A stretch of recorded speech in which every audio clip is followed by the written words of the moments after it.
Welcome to the TV Burp Review of the Year. Spaghetti Bolognese overdose on Casualty. I know her. Okay, Tash, let's get her booked in, another line and some commercial stuff and put it out you. Man describes his own teeth on megastructures.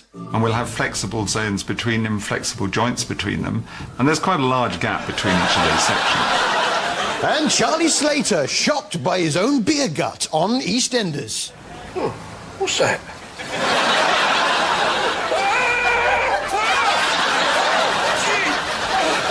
I should say, if you haven't got time to watch the whole show, I prepared this little package, which pretty much sums up the year on TV. Get out! No! Get out!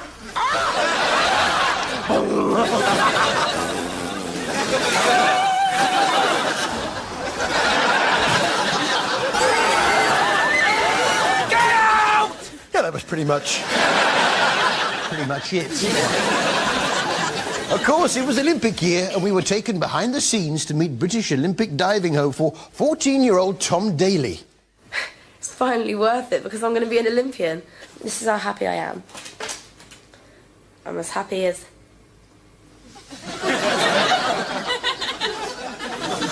Unfortunately, he didn't win a medal. I can give you a sneak preview of the opening ceremony Boris Johnson's got planned for the London Olympics. Now, obviously, we haven't got the resources they've got in Beijing.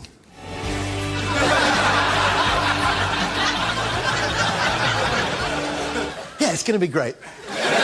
This was Trinny and Susannah's Great British Body. The idea was to, well, I'm not sure exactly what the idea was, but it involved people taking their clothes off on TV. And if that isn't a ratings winner, I don't know what is. Yeah. Oh, really? Oh, I am surprised. The idea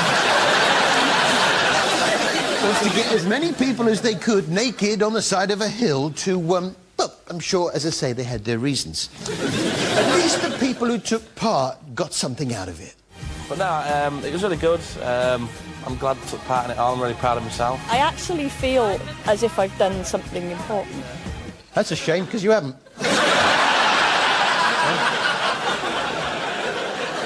Now, I wanted to show you this pink bunting that I've organised for the producers' birthday party later. Yeah, the pink bunting. Oh, there seems to be a piece of the bunting missing there. I don't know what's happened to that piece of pink bunting.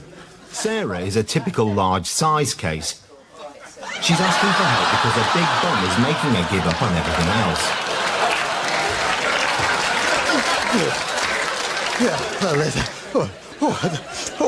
I think I'm gonna sneeze. A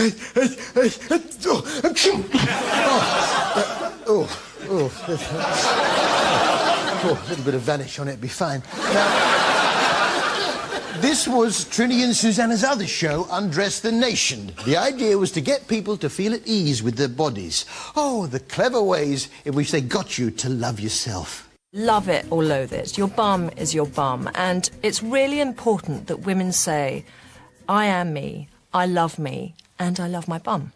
The thing is, I love my bum and I love me, but I love me a little bit more than I love my bum, and my bum is jealous of me. Which brings us to our fabulous bum of the year. Fabulous bum of the year. It's an extra. I've never seen a bum like that before. That's fabulous. Ray Mears was back in his new show, Ray Mears Goes Walkabout. Walkabout? Oh, I see, he's walking about, is he? Must be tiring, all that walking about.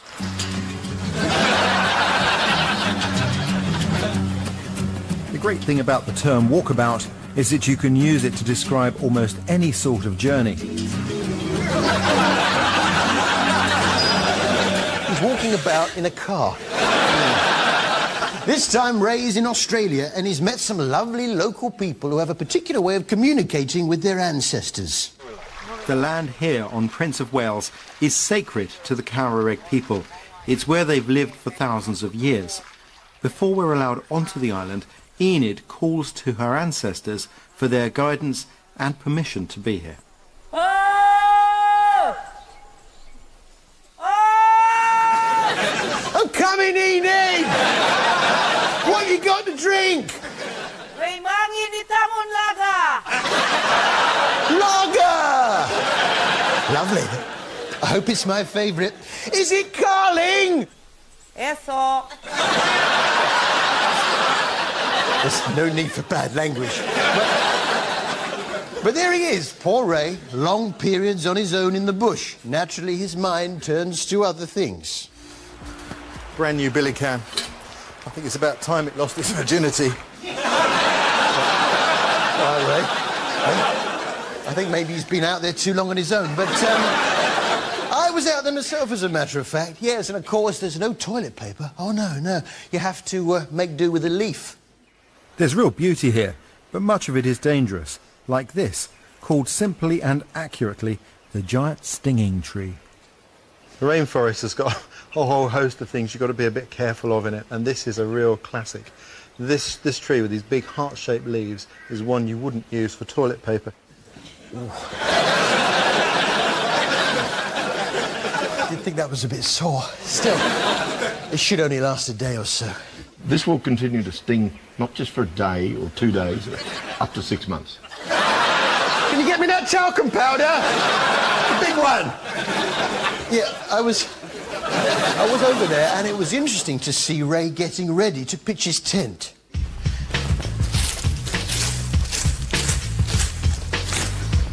Always clear the ground where you're going to put up your swag.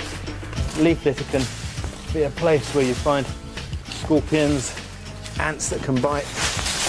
Oi, careful, Ray, I'm trying to put the tent up here. Have it out!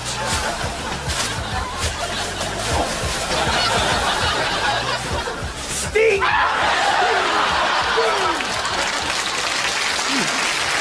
Where was I? Yeah, it's all right. I gave him a dock leaf later on. Yeah. Of course, the Australian accent is a lovely one. I particularly like the way it goes up at the end of each sentence. I wondered whether this man on BBC Two's Jimmy Doherty's Farming Heroes might have a touch of Australian blood, because if you listen carefully, his voice goes up slightly at the end. Now we're turning them into a useful product that, well, as you can see, that wood there is going to produce electricity. Slightly at the end there. In this series, Jimmy visited his farming heroes that someone had researched for him. One of whom was Paul Kelly, a turkey farmer who had a real light touch with his flock. Yeah, and that's what's called the snood. You see, now that's tight at the moment. Stop doing that! Stop doing that! Yeah, I've got a turkey down here. Let's just have a little pull.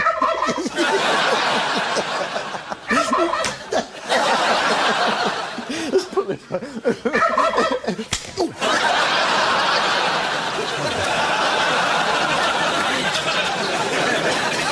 I know that they're a bit tight for space in the Queen Vic, but I do resent Phil storing his champagne glasses on top of my telly. Phil, got a champagne here, please. Champagne? You're pushing the boat, aren't you? Yeah, well, me and Annie, we're buying a stall off Bill, aren't we? You kept that one quiet. Yeah, didn't want to jinx it. Yeah, so soon you won't be the only literal entrepreneur in Walford. Look after your own glasses. I like to keep ornaments up there, like these two.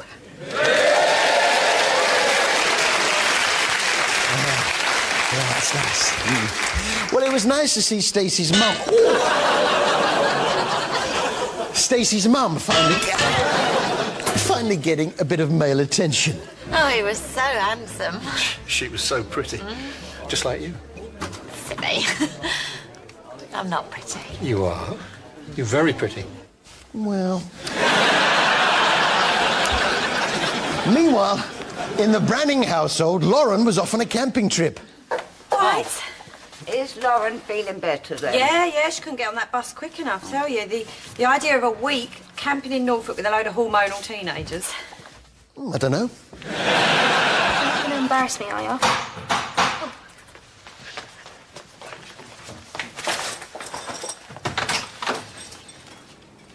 Oh, it's you. Oh, hello, Abby. It's just Lauren's camping trip. I don't know if there's any spaces left at all. It's amazing how Max's son, baby Oscar, looks so much like his dad. Is he still with you? Yeah. I was hoping he'd have gone. No, he's still here. Ah, bless. Poor Ronnie, she was most upset, and like a lot of us, when she cries, she likes to do it into her own special crying cushion to absorb the tears.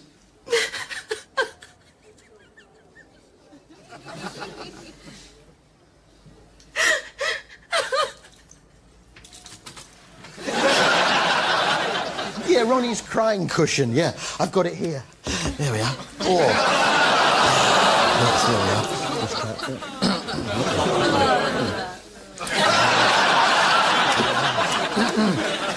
The whole Jack, Ronnie, Max, Tanya, Jack, Ronnie, Max love rectangle ploughed on. And poor Tanya, she was facing a real dilemma. Who to go with?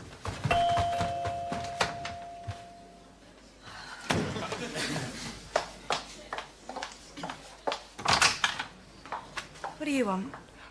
It's just that camping trip. Oh, my snoot hurts. But the big story this year was the death of Wellard. Yeah, he's gone.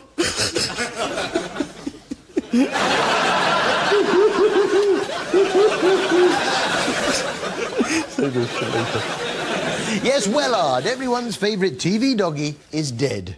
But time is a wonderful healer, and before you know it, a new dog has arrived. And with a new animal on the square, it ruffled a few feathers.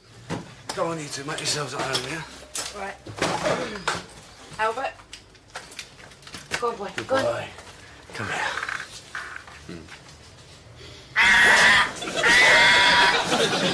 Yes, but which is better? Albert, the dog, or Corky the parrot? There's only one way to find out.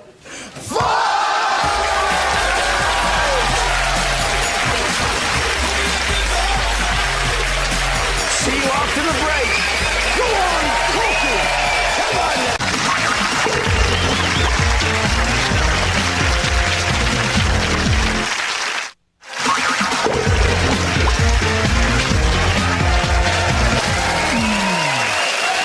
Welcome back to TV Burp.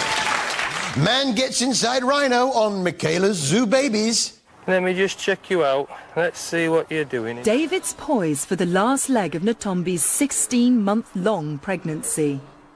What we're looking for in Tony now? Tony Robinson lets us know what he really thinks of Henry VIII. Henry VIII, like virtually every other king before him, was an absolute monarch. And the River Dance revival continues on Holby.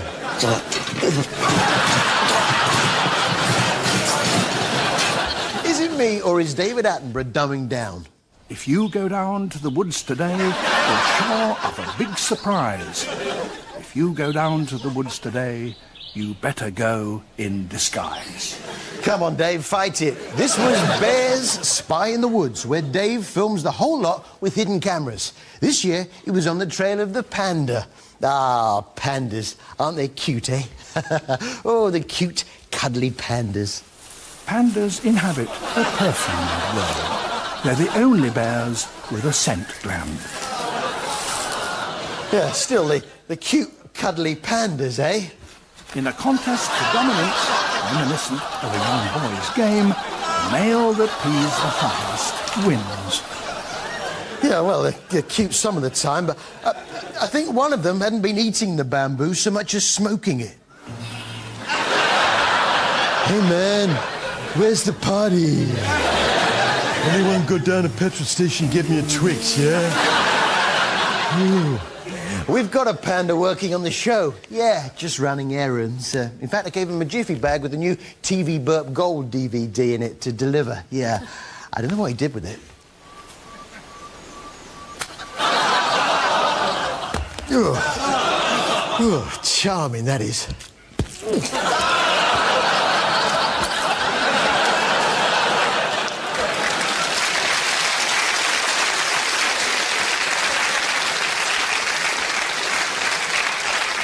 In 2008, Corrie handled all the big stories. None bigger than this one. I think some moisture's got into the midget gems. Yes, and there's a little condensation collected on his licorice pipe. Elsewhere, Deirdre seemed a little confused. Fill the brick. A chicken, please, love. A chicken, free range if you've got one. It was interesting to hear Blanche list all her old boyfriends. Rock Hudson, Michael Barrymore, Elton John. Yes, it was her that turned them. Now, I guess if you're a new, young director on Corrie, you probably want to stamp your own mark. Shake things up a bit. Try for a few different camera angles. Wee, but Nina, you truly are a goddess amongst women. It's the Through the Dev's leg shot. Yes. We thought we'd get Dev to help us here on TV Burp. Ready, Dev? Yes. Yeah. Thanks, Dev. And if you like that shot, on my other camera, I've got Betty Turpin. Yeah, all right, Betty. It wasn't really working, though, was it? Sorry. Here, how does the theme tune to Hawaii 5-0 go again? Joke. Joke. Joke. Joke. Joke. Joke. Joke. Oh, excuse me. Yes? I'm looking for monastic writings pertaining to the Templar exile from Europe. Monastic writings pertaining to the Templar exile from Europe? You mean the Gromatines? The Gromatines, yes. Sorry, can't help you.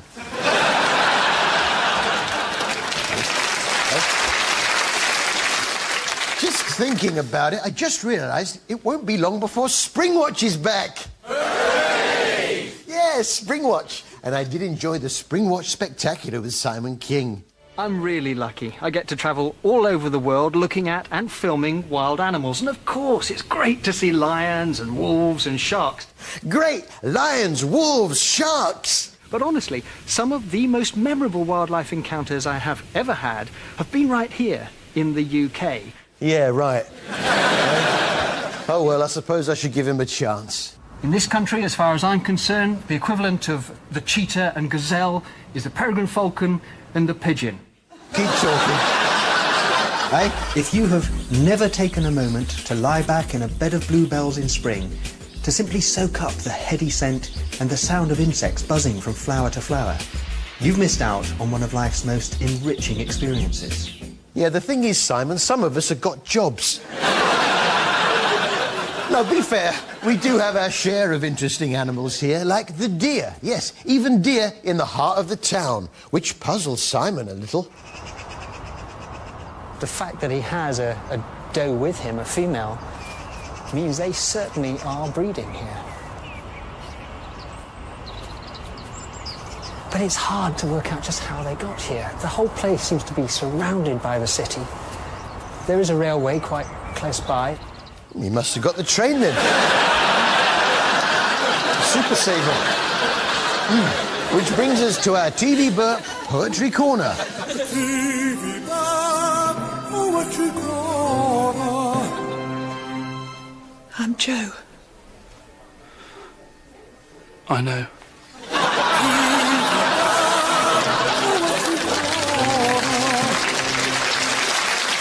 I must say I particularly enjoyed the wonderful music produced by a piano-playing cat on Extraordinary Animals, the Piano-Playing Cat on 5.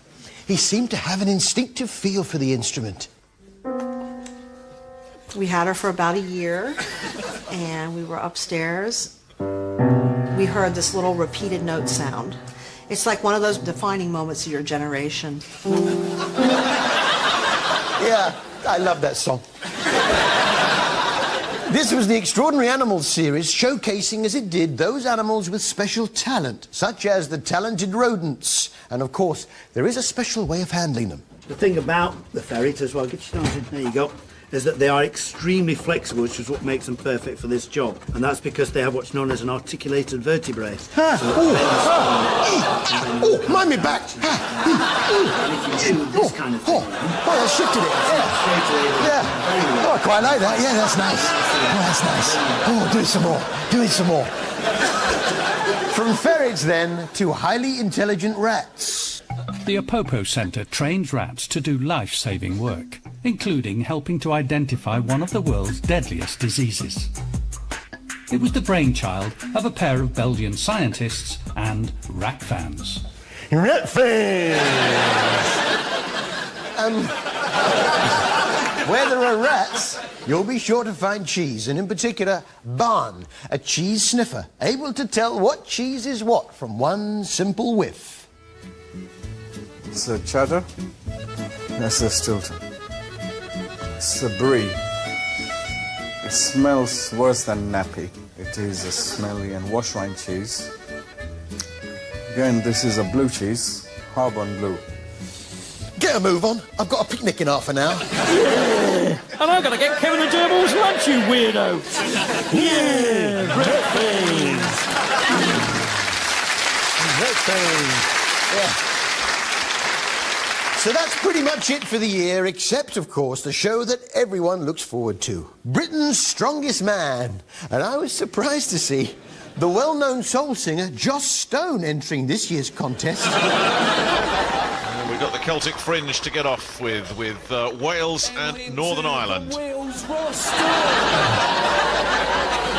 Stone, who is sick and tired of being called Joss Stone. She's here tonight, ladies and gentlemen, to sing us out. It's Joss Stone!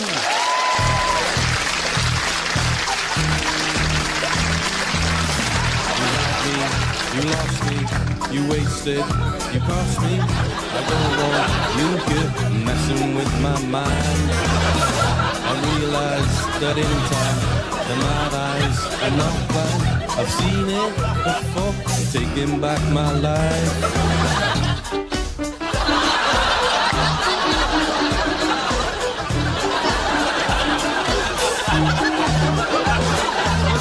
I've seen it before, I'm taking back my life. Thank you, Joss. It's Ross. That's all from us. See you next time. And the laughs continue in half an hour here with new You've Been Framed. Once again, no one's safe. It's at 8. But that's after our first Boxing Day trip to Weatherfield, where the frustration is getting to Maria so much that she's prepared to do anything to prove Tony killed Liam. But is anyone going to believe her? Corrie's next here.